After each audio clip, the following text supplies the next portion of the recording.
مجلس میں بیٹھے ہوئے مسجد میں کہا کہ یہ جو دروازہ ہے نا اس سے ایک جنتی آنے والا ہے۔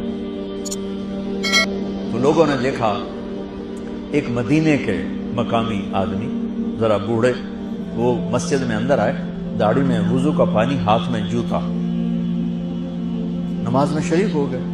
اگلے دن آپ کی محفل تھی تو آپ نے فرمایا یہ جو سامنے دروازہ ہے اس سے ایک جنتی آ رہا ہے۔ تو سیم وہی آدمی اسی حالت میں انٹر ہوئے۔ اگلے دن ہوا تو آپ نے کہا اس دروازے سے جنتی آنے والا ہے، ٹھیک وہی آدمی اسی حالت میں انٹر۔ اس مجمع میں ایک صحابی بیٹھے ہیں، ان کا نام ہے عبداللہ بن عمرو۔ یہ 1,24,000 صحابہ میں ان کی ایک اسپیشلٹی ہے کہ یہ سب سے زیادہ عبادت کرتے تھے، سب سے اتنی عبادت کسی نے نہیں کی۔ ساری رات نفل پڑھتے تھے، سارے دن کا روزہ رکھتے تھے اور دن رات میں ایک قرآن ختم کرتے تھے۔ کوئی ہمارے جیسا اول تو کر نہیں سکتا، کرے گا تو چوتھے دن پاگل ہو جائے گا، دماغ خشک ہو جائے گا، اور انہوں نے نبھا کے دکھایا۔ رات پوری تہجد، دن پورا روزہ، اور رات اور دن میں ایک ختم قرآن۔ اب ان کو خیال آیا کہ یہ بابا جی مجھ سے بھی زیادہ عبادت کرتے ہیں جو ان کو یوں ڈائریکٹ جنت کی بشارت ملی اور مجھے نہیں ملی، تو میں دیکھتا ہوں یہ کون سی عبادت کرتے، کیا یہ ساری رات سجدے میں پڑے رہتے ہیں، رکوع میں کھڑے رہتے ہیں، قیام میں کھڑے رہتے ہیں، کیا کرتے ہیں؟ تو ان کے پاس پہنچ گئے، چاچا کوئی تھوڑا والد صاحب کی ناراضگی ہے، دور رہنا چاہتا ہوں، 2-3 دن ٹھہر جاؤں آپ کے پاس؟ ہاں ہاں ہاں بیٹا، آ جاؤ آ جاؤ آ جاؤ۔ اب عشاء کی نماز کے فوراً بعد انہوں نے چادر اوپر لی اور چادر میں یوں سوراخ کیا اور یوں لیٹ کے دیکھنے لگے کہ اب یہ بزرگ کیا کرتے ہیں۔ بزرگ تشریف لائے، سرانے پہ سر رکھا، اللہم بسمک اموت و احیا، سونے کی دعا پڑھی اور تھوڑی دیر بعد خراٹے تھے۔ بڑے حیران ہوئے، بھئی میرا تو خیال ہے یہ ساری رات سجدہ کرے گا تو رو رو مسلح تر کر دے گا، یہ تو خراٹے ہی چون جاندے نہ ہو جا رہے ہیں۔ اب وہ دیکھ رہے ہیں ابھی اٹھے گا ابھی اٹھے گا ابھی اٹھے گا، پھر انہوں نے کپڑا اتار دیا، ابھی سویا ہوا ہے۔ وہ فجر کی اذان پہ اٹھے اور ان کا دماغ چکر کھا گیا، بھئی اے کی بڑی تہجد دے 2 نفل بھی نہیں تو جنت دی بشارت 3 دن کٹھی۔ انہوں نے کہا کل دیکھوں گا، کل شاید کچھ اور کریں۔ اگلے دن آئے، پھر اسی طرح یوں کر کے لیٹ گئے، اور بزرگوں نے بھی یوں کیا اور بسمک اموت و احیا، اور پورا کمرہ خراٹے انار۔ وہ پھر پریشان، یہ کب اٹھے گا کب اٹھے گا؟ فجر کی اذان پہ اٹھے تو اور ان کی حیرت بڑھ گئی، کہنے والا سچا، اس کے بات کو تو چیلنج ہو نہیں سکتا، وہ محمد مصطفیٰ ہیں، لیکن یہ چکر کیا ہے، یہ جنت مل کیسے رہی ہے؟ چلو ایک رات اور صحیح۔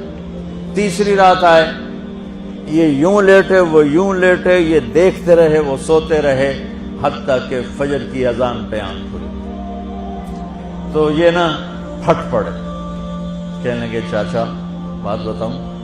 کہنے کیا ہے؟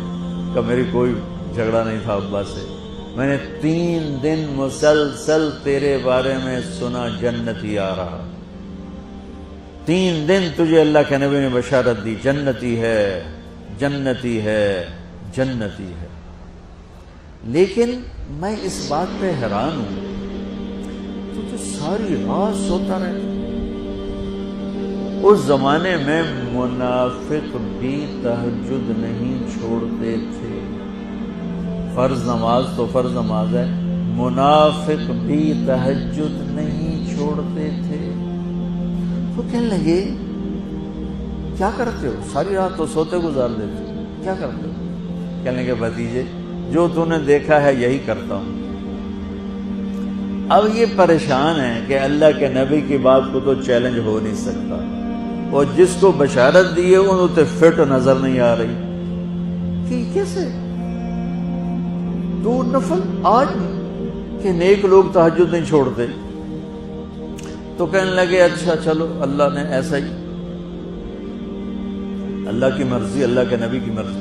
یہ 4 قدم چلے تو آپ سننا، کہا بھتیجے ادھر آؤ، کہا بیٹا ادھر آؤ، آ گئے۔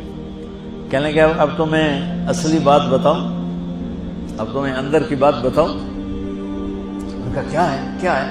اب وہ تیار ہو گئے کہ یہ کہیں گے میں 3 دن بیمار تھا اس لیے میں اٹھ نہیں سکا، ورنہ میں تو ساری رات سجدے میں گزارتا ہوں، میں تو ساری رات روتے روتے گزارتا ہوں، تو 3 دن میں بیمار تھا، میرے پیٹ میں درد تھا، میرے سر میں درد تھا، تو میں اٹھ نہیں سکا، ورنہ تو دیکھتا تو حیران ہو جاتا میری رات کیسے ہوتی۔ لہذا ہاں جی جی جی، تو کہنے گے مجھے دیکھو یہاں ہاتھ رکھا، یہ جو دل ہے نا، دل اس میں دنیا کی کسی انسان کی نفرت نہیں ہے، اور جب اللہ کسی کو کوئی رزق دیتا ہے تو مجھے کبھی حسد نہیں ہوا، مجھے خوشی ہوتی ہے۔ تو ان کی جو باڈی لینگویج تھی نا، حیرت میں ڈوب کے وہ کہتے ہیں ہاں بات ہے سمجھ آ گئی، یہی سے انہوں نے ایسا نہیں کیا، وہ کہنے لگے ہاذا ہوا، اچھلے اپنی جگہ سے، ہاذا ہوا، چاچا اب سمجھ میں آ گیا، سمجھ میں آ گیا، یہی ہے جو آپ کا سینہ اللہ نے پاک کر دیا ہے، اس پر آپ کو جنت ملی ہے۔ یہ صرف تہجد تے نفلاں تے ان سوکھی نہیں لبدی، یہ جو آپ کا سینہ پاک ہے۔ اب پہلی حدیث کے ساتھ جوڑو، میرے نبی نے فرمایا میرے بیٹے انس، میری ایک عظیم الشان سنت ہے کہ اپنے دل کو دنیا کے انسانوں سے، میرے بچوں سنو، یہ نہیں فرمایا مسلمانوں سے دل صاف رکھ، فرمایا پوری دنیا کے انسانوں سے دل صاف رکھو۔ یہ بچیاں کر لیں، آپ کر لو، میں کر لوں، یہ تمہارے استاد کر لیں، کوئی کر لے، میرے رب کی قسم بڑے بڑے عبادت گزار ان کی پرواز کو نہیں پکڑ سکتے، بڑے بڑے سجدہ کرنے والے اور رکوع کرنے والے نفلی ان کی پرواز تک نہیں پہنچ سکتے۔